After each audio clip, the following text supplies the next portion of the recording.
Gikone to tuke mag adhula lig mapiny mar National Super League oduogo tok doho chiwo thuolo mar tuke go dhi nyime tuke mag season mar higa mar 2025-2026 e kaunti ma Homa Bay.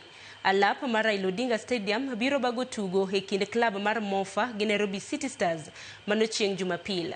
Mofa norem idho malo e lig maduong' season mokalo. Kata kamano geno nitiere ni klab no ma itayo gi kocha Charles Bruno nigi geno ni klab no biro temo makare season ni. Kint Kibera Black Stars biro tugo gi FC Talanta e kinde ma MCF biro rakore gi Mombasa United mano chieng' Jumapil.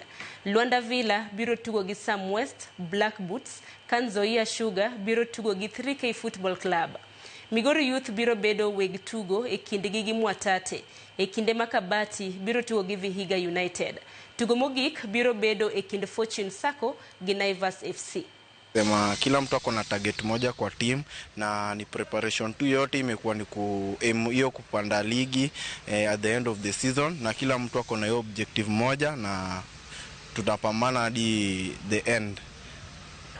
Game wa against Nairobi City Stars en game wa serita ahinya kendo waseikore gi gin team maber mowuok from Premier League, but wambe kaka wang'ere kaka waseikore wadhi bedo game maber kendo wadhi bedo joloch e game. Season ni ok wadhine matin ne promotion sani en number 1, 2, 3. King'iyo maber to team osebedo gi changes ka gi kacha, to magi te timore mondo team odhi e Premier League.